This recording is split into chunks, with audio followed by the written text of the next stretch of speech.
love makes us say things, do things that embarrass us afterward. If I were to make you do a show of hands, which I will not do, and if I were to ask the question, who here has done something embarrassing while under the influence of love?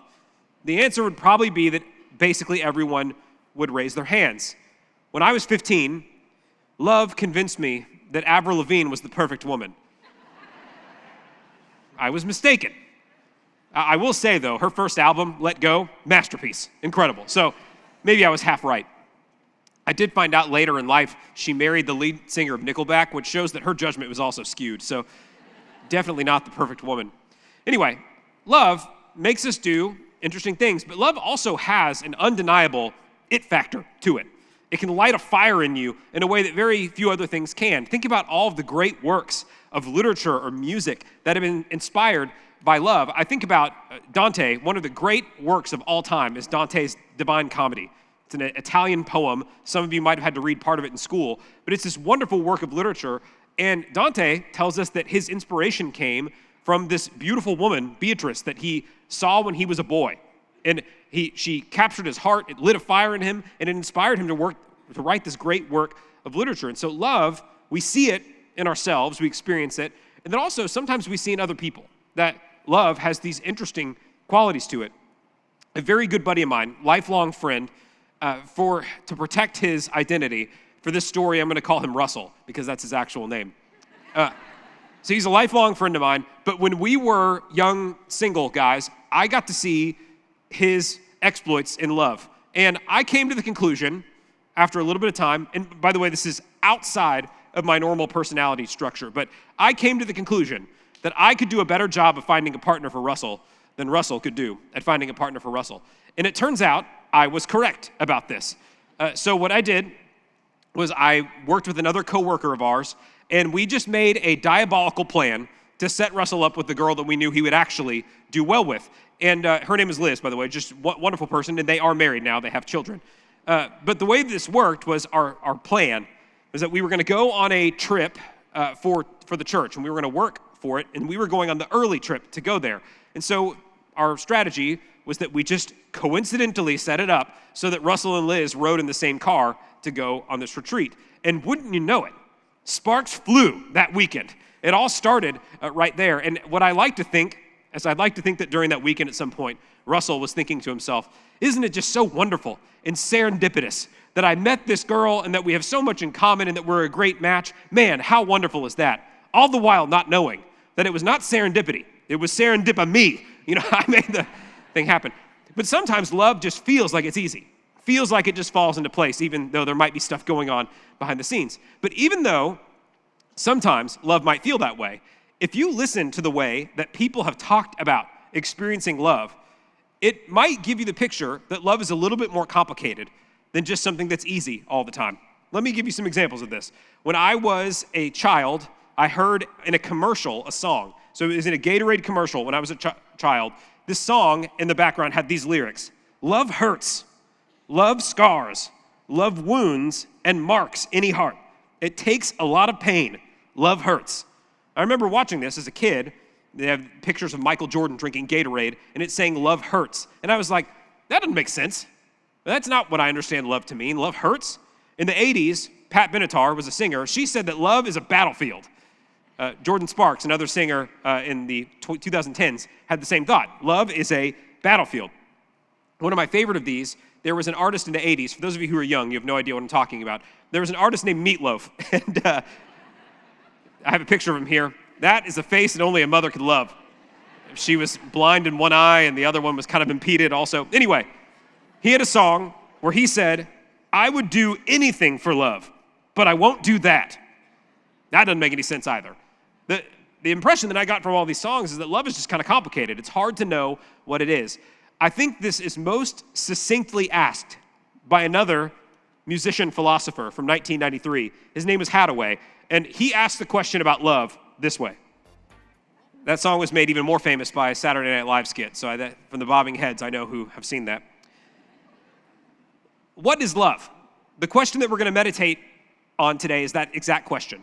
We all want love in our life. We all need love in our life. But what exactly is it? Sometimes it's not that easy to really wrap our mind around what love is. So, what is love? That's what we're going to talk about this morning.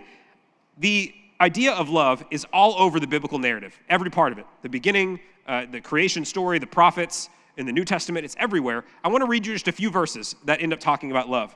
Psalm 63 says, "Your love is better than life." Psalm 36 says, "Your love, Lord, reaches to the heavens, your faithfulness to the skies." In 1 John, in the New Testament, it says it even more clearly, "Whoever does not love does not know God, because God is love." John 3:16 said, "God so loved the world that he gave his only son, that whoever believes in him will not perish, but have eternal life." Romans 5:8 says, "God demonstrates his own love for us, that while we were still sinners, Christ died for us." So love is all over the Bible, but that still doesn't answer the question, what is love? What is it? How do we know what it is? How do we know what it does? Our main passage today is a famous passage. You've probably heard it at many of the weddings that you've been to, but it comes in the book of 1 Corinthians. If you have your Bible, you can turn there, 1 Corinthians 13. But it is a reflection by the Apostle Paul on love. Now, my thought is that since we just finished Galatians, and then we're about to go into Palm Sunday and then Easter, this is a good time for us to reflect on what is God's love. Love as we experience it, and then love as it actually is. What is it? In 1 Corinthians 12, Paul had been speaking to the church and telling them there are these different powerful gifts that God gives to build the church. Gifts like hospitality, prophecy, miracles, speaking in tongues, all these different gifts. But then afterward, Paul says there is a better, more important thing than these powerful gifts. And he says it this way: "If I speak with the tongues of men and of angels, but do not have love, I become a noisy gong or a clanging cymbal. If I have the gift of prophecy, and I know all mysteries and all knowledge, and if I have all faith so as to remove mountains, but do not have love, I am nothing. And if I give all my possessions to feed the poor, and if I surrender my body to be burned, but do not have love, it profits me nothing." Paul begins by saying, any mighty thing that you could do, any important thing that you can do, has no meaning if there is not love behind it. He says you could speak in divine tongues, the mysteries of the universe, and what it's going to sound like is not like beauty. It's going to sound like a clanging gong, a clanging cymbal. My wife and I have 3 children. 2 of them right now are boys that are 7 and 3. If any of you have kids or siblings that are in that age range, you know what we know right now, that as soon as they learn a new sound, they are going to make that sound as loudly and as obnoxiously as they can for as long as humanly possible, to where your ears are just drowned out with just pain. And the idea Paul's giving here is that you could speak the most beautiful thing in the world, and if there's no love behind it, it just sounds like a clanging gong. It sounds like, I'm not going to make the noise, but Jim Carrey in Dumb and Dumber, he says, "You want to know what the most annoying sound in the world is?" And then he makes it for a while. That's what it means if you don't have love. You could prophesy and know the deep mysteries of the universe, and it means nothing if you don't have love. I mean, this means a great deal to me. I want to know the deep things of the universe. I want to know the truth. I want to seek to find it. But you can know everything, and it won't matter if you don't have love. You could have faith to move mountains. You could believe so strongly, and you'll still be nothing if you don't have love. You could reject materialism, give up your life for the sake of the Lord or for the sake of others, and it still will profit nothing if you don't have love. To summarize it, I think I would say it this way: the greatest things we can accomplish mean nothing if love isn't present in it. And I think you've probably seen this before. You've probably seen people accomplish great things with their life, make a lot of money, have success, but then you look at their life and it still looks like a disaster because there's no love in it. Their family's gone. People don't like them. Their relationships are broken. All these things mean nothing if we don't have love. But you might still notice that we have still not answered the question, what is love? We know we need it. We know we want it. We know that life is meaningless without it. But what is it? I think part of the reason that it's hard to talk about what love is a difficulty of language. And I'll give you an example of what I mean. I say to you, and I use this word to say that I love my wife, which I do. And that means a whole lot of things, the fact that my wife and I love each other. But I use the same word to say that I love Taco Bell. And I also mean that very passionately. I love Taco Bell. I hate it too. Love and hate it at the same time. But we use the same word to describe both things, and I hope that they don't mean the same thing, right? That my love for my wife is different than my love for Taco Bell. And part of the issue is that we have one word that describes a whole list of things, where in some other languages, they'll have multiple words to describe different types of love. And this is particularly true of Greek, which the New Testament was written in. So what I want to do really quickly is go over 4 Greek words with you that each mean love, but a different type of love. This is summarized very well, by the way, if you want a reading assignment. C.S. Lewis wrote a book called The Four Loves that talks about this exact thing. So here are 4 Greek understandings of what love is with different words. The first one is this, eros. That means romantic, passionate love. That's the kind of love that every song that you've ever heard about is about. All the movies that you watch are about.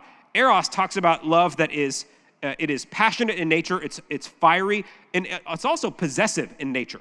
The reason for that is that eros is largely leaning on a feeling. That you get a feeling from how much you are attracted to, attached to this other person. That is eros. It's possessive. It's also not permanent. I think if you've seen this brings up all the song lyrics that we read before, that love can be a battlefield. Why does it feel like a battlefield? I would do anything for love, but I won't do that. Love hurts. You know, it comes from this idea that eros is not permanent. It comes and it goes. It's fiery, it's passionate, it's here, and then it's gone. That's what most people are talking about when they usually say love. But we also know there's different types of love. Another word is storge. This means like dutiful love, the love that maybe you feel for your family. If you have a child, you have an attachment to that child that just comes by nature of them being yours. If you have a sibling, you might have a love for your sibling, even though you dislike them sometimes. You have a love for them that's just the attachment of your family. It's from that dutiful love that's just based on where you're from or who you care about. Sometimes this kind of love extends into things like our country, if you're patriotic for your country because you're from there, or your university. I think we might have a few University of Houston Cougars that are feeling some strong storge right now, loyalty to your school and excitement over what happened last night with the team. I've grew up in Houston. I'm not a University of Houston person, I'm sorry. But because I grew up in Houston, I am a fan of the Astros. I'm a ride or die Astros fan, and it doesn't matter if they're good, which they've been mostly for the last decade, or if they're bad, or if they cheat. It doesn't matter. I am attached to what they're doing. I will go to my grave saying that everyone was doing it, okay? We got railroaded by the MLB. Anyway, okay. What were we talking about? No, I'm attached to that team because it's almost like a familial connection to it, and that's what storge is. It's that love that's loyalty to, it's almost like a love that you don't choose. You're born into it. The next kind of love is philia, and this is a love of friendship, reciprocal love that goes both ways. If you've ever been to Philadelphia, Philadelphia literally means city of brotherly love, or city of friendship love. So philia is a love that it's both people loving each other in turn, and a strong friendship is built on this kind of love. You give and you take. You care for each other. The philia is a mature kind of love, a friendship that's built on loyalty, mutual trust. It's a strong thing that everyone really needs in our life. That's what philia is. The last word is agape. Agape did not have as strong of a meaning as the other 3 loves until Christians adopted it. So agape was simply a Greek word. It meant love. But Christians started to use this word to describe a specific type of love. Love that is displayed by who God is. Love that comes from God's nature. So if we were going to describe it, we would say that agape means self-giving love. So you would say where eros is a possessive love, you're getting a feeling from it. Agape is self-giving. Where philia is reciprocal in nature, that it requires both parties to love each other, agape gives of itself no matter what the other person does. In some ways, agape is concerned for the other more than for yourself. It's not dispassionate. It does care for the other person, but it's love that is self-sacrificial in nature. That's the way that Christians talk about it. But really what we're saying here is that agape is love that is like the love of God lived out in our lives. So if I was going to answer the question that we asked at the beginning from Hadaway, what is love? Baby, don't hurt me. The answer would be this. Love is God's nature in action. Love is taking the character of God and living it out in our lives. The reason for this is that God's nature, in himself, he experiences perfect love. I don't want to dive too deeply into this. It could hurt our brains. But what we say here is that God, in himself, experiences perfect love. God, Father, Son, Holy Spirit, experience perfect relationship and love in God's self without needing to create anything else to experience love.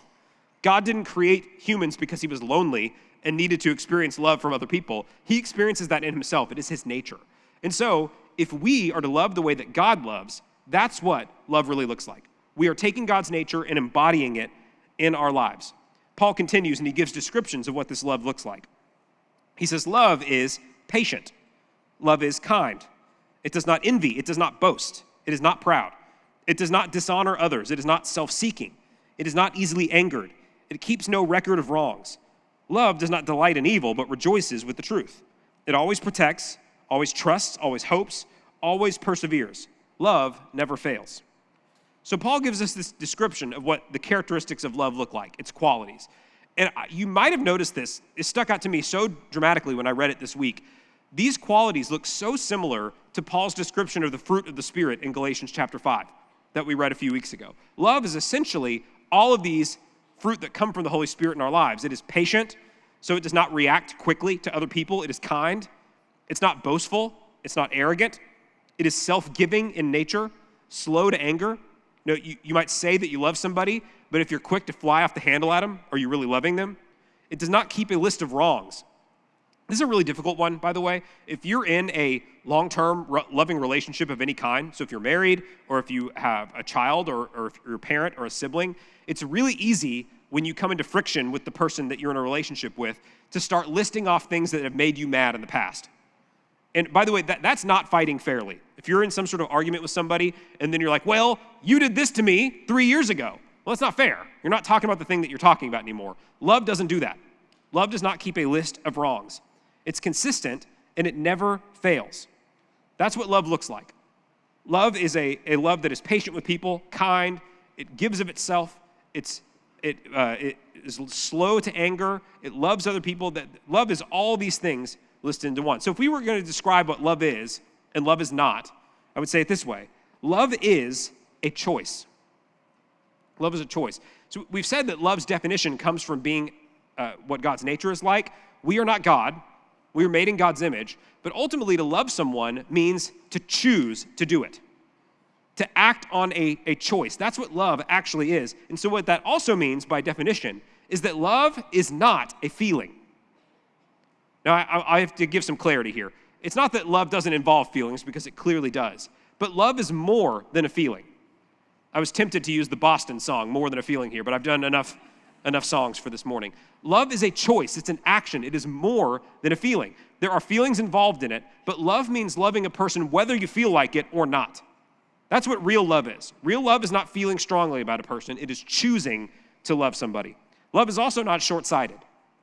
It's not, that goes along with being patient, being slow to anger. Love does not react in the moment. It is a long-term thing. Love is self-giving in nature, and it is not self-interested. So to give some clarity here, if there's one thing that we can remember from today, love means living out God's nature with our lives, and love is not simply a feeling. This actually should be good news to you. This should be good news to you. To be a loving person does not mean to walk around and see rainbows and butterflies everywhere you go.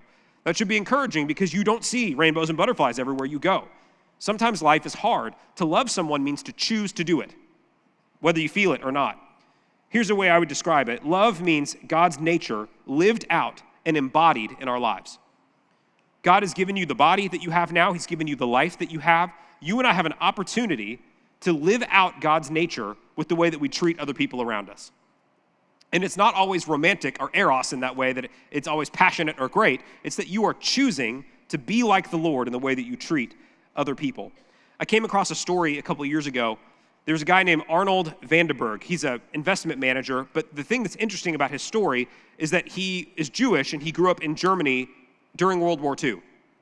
So his family was obviously in danger of being rounded up by the Nazis and taken to a concentration camp. So when the time came that the Nazis were rounding people up, his family did two things. One, they decided to send him secretly on a train to go to an orphanage in another country to protect him, and then his parents went into hiding. These were the two things that happened. And as an adult, he looks back on this, and he had a lot of difficulty because of an experience that happened here. They needed to send him on this train, but they couldn't do it themselves. They would have been caught by the Nazis immediately. They would have seen their paperwork and been taken away. And so a family that was close to them, a local minister, a pastor, sent his 13-year-old daughter to take this little boy, Arnold, onto this train to the orphanage. And basically what this dad did, the girl risked her life, and the dad allowed the girl to risk her life for this little boy. They got on the train, and fortunately, someone else distracted the guard so that they did not notice that this little boy was Jewish. He did get to the orphanage, and he got there safely. But a few days went by, and his parents, who were in hiding, had not heard from them. And so his mom said, we need to go out to the store and get to a phone to call them, because I need to know that he got there. And her husband said, if we go out there, we could get caught. We could get taken away. And later on, the dad said to his son, if you ever tried to argue with your mother, it doesn't work. And some of you are like, yes, that's true, in our family too. So the mom got her way. They went out to make the phone call to find out where Arnold was. And what happened was that a family that owned a shop next to them, a family that they had known for years, saw them going to the phone, knew that they were Jewish, and turned them into the Nazis so that they could get extra food rations for themselves. So Arnold, as he grew up, had this issue where his parents got sent to a concentration camp because of an act of cruelty from people that they knew. And he was saved by a girl, a 13-year-old girl and her dad, who risked their lives to protect him for no reason. They didn't really know him. And so he was trying to figure out, how is it possible that one group could behave so cruelly for no reason, and then one group could behave so selflessly? And the answer was that the family that saved him, they were devout Christians. And at one point, he was having an issue with this, like he was having almost a mental break thinking about it. And a counselor said this to him: if your principles are more important to you than your life, then you will sacrifice your life. But if your life is more important to you than your principles, then you will sacrifice your principles. That's the answer to the question of why one group behaved cruelly and one group behaved almost recklessly, selflessly. Because for one group, their life was more important to them than their principles, so they put their principles in the shredder, and they turned in his parents. The other group, they had a principle that was more important to them than their life, so they risked themselves. And what was that principle? It was love. It was God's love that they cared about so much that they were willing to sacrifice their life, or at least put it on the line for this little boy. And I think this goes to what we're talking about when we say, what is love? Love is the principle of God's nature that, if we understand it, becomes so important to us that we will live it out whether we feel like it or whether we don't, whether it's easy or whether it's difficult, whether we're dealing with a person who loves us back or a person who doesn't love us back. Love is a principle. It is God's nature, and living it out means doing it no matter what. It's a choice. It's an action. Paul continues, love never fails, but if there are gifts of prophecy, they will be done away. If there are tongues, they will cease. If there is knowledge, it will be done away. For we know in part, and we prophesy in part. But when the perfect comes, the partial will be done away. When I was a child, I used to speak like a child, think like a child, reason like a child. When I became a man, I did away with childish things. For now, we see in a mirror dimly, but then face to face. Now I know in part, but then I will know fully, just as I have also been fully known. Now faith, hope, love, abide these three, but the greatest of these is love. God's nature, his love, there's going to be a day where we see it face to face. And my belief is that when we experience it, it will be so overwhelming that we will understand why everything has happened the way that it's happened. There's going to be a day where we see God's love fully, and we're going to say, okay, now I understand all of it. But right now, we only see it in bits and glimpses, fits and starts. But we're still left with this issue, though, that we were made to love, and we were made to experience love. So how do we do it? If we don't fully understand what it is, how do we live it out? And to make it as simple as possible, I think the answer is this. Love right now, for us, we who don't fully understand it, are marred by our own perception and skew of the world. If we want to know what love is, it means that we need to serve. God's love in action in our lives looks like service. You may not always feel it, you may not always understand it, but if you are serving, then you are training yourself to love the way that God loves. Right before he went to his crucifixion, Jesus said this to his disciples. Jesus called them to himself and said, you know that the rulers of the Gentiles lord it over them, and their great men exercise authority over them. It's not this way among you, but whoever wishes to become great among you shall become your servant, and whoever wishes to be first among you shall be your slave, just as the Son of Man did not come to be served, but to serve, and to give his life as a ransom for many. Jesus says that I, Jesus, came as the Lord of the universe, and I came to serve. That's God's nature. He's saying, if that's true, then you, being my people, made in my image, need to also serve as well. I think so many of the things that many of us do that are self-destructive in our lives is we are making these choices because we crave to experience love. And so we put ourselves into disastrous relationships, or we pursue pleasure in ways that is harmful to us because we're trying to be loved. And the actual answer to the question, if you want to experience love, how do you do it? You serve. Do you want to feel love? Serve other people. Do you want to make a dent in other people's lives? Serve other people. Do you want to know what love really is? You only learn it by giving of yourself. Love is not a feeling. Love is a choice. Love is an action. I had a person in my life, and I tell people this often, outside of my parents and my wife and my family, the person that probably had the greatest influence on me spiritually was a guy named Chad. And Chad, the way I know him is that he was my 6th grade basketball coach in our church league. So it was extremely competitive. He taught me how to throw elbows. He didn't. But Chad, just because he wanted to served as our 6th grade basketball coach. And then later on, when I got into 8th grade and through high school, he became the small group leader for my friends and I at church. And basically, Chad's influence on my life came entirely from him serving us. Him taking time out of his life to spend time with us, answer our stupid questions, teach us things about the Bible, put up with our, more often than not, inappropriate jokes. Chad just served us. He was there for us. He was a presence in our lives, showing what a faithful, godly guy looks like. And Chad actually gave me the book that when I read it as a senior in high school, it made me feel the call into ministry. So Chad was extremely influential in my life. I probably wouldn't be a pastor now if not for Chad. And then when the time came that I finished in college and then in seminary, the time came that I got hired by the church, and I called Chad and I said, I'm coming back to Houston. I'm going to work at the church. And he said, do you know where you're going to live yet? And I said, no, I'll figure it out. And he said, well, why don't you just come live in the extra room in my house for a few months? You can do it for free until you figure out where you're going. And that is what Chad was like for the entirety of our relationship. And he's still like that to this day. Anything that I need, he will serve. That's just who he is. And that was so meaningful to me when I was basically a child coming out, not knowing what I was doing. I was 25 years old. But let's not worry about the actual age I was. Chad's relationship with me is that he served, and that he gave me a biblical, a model of what a biblical, godly guy looks like. And because of that, his influence on my life, I think, is way greater than he will ever understand. And my challenge to you would simply be this. If you want to experience love in your life and be a model of love to other people around you, the answer is simple. You need to serve. It's not about what you can get out of it. It's about what you give. The more you do that, the closer you will be to what God's made you to be, and the closer you'll be to God. If you want to experience the love of God, serve other people. It's that simple.